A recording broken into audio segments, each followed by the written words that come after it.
When most people heard that a rundown old cabin in the woods was being auctioned for just $1, they laughed.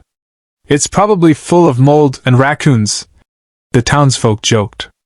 But for Daniel, a single dad raising his 10-year-old daughter Emma, that crumbling cabin wasn't just wood and nails. It was hope. Life hadn't been kind to him. His wife had passed away 3 years earlier, leaving him to juggle 2 jobs and late nights just to make rent. Emma rarely complained, but Daniel saw the longing in her eyes every time they passed by houses decorated for Christmas or families roasting marshmallows in their backyards. She wanted stability.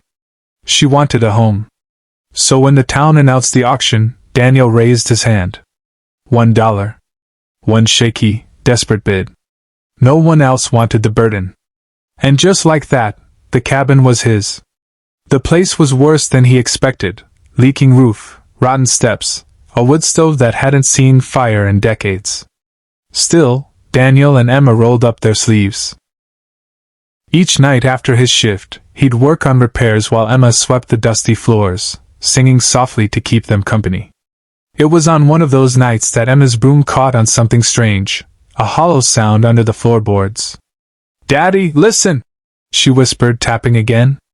Daniel knelt down, pried open a loose plank, and there, buried beneath the floor, was an old iron box. Inside, stacks of yellowed letters, photographs, and, most shocking of all, bundles of crisp bills wrapped in faded bank straps. Hundreds of thousands of dollars. Maybe more. News spread fast. A cabin bought for $1 had turned into a hidden fortune.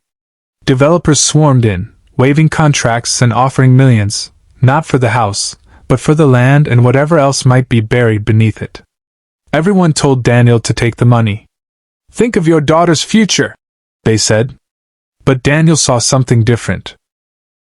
As he read through the letters, he realized they were written by a man who had lived in the cabin nearly a century earlier.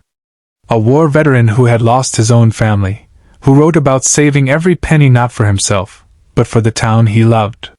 He wrote of dreams, a community library, scholarships for local kids, a safe place for families like his had once been.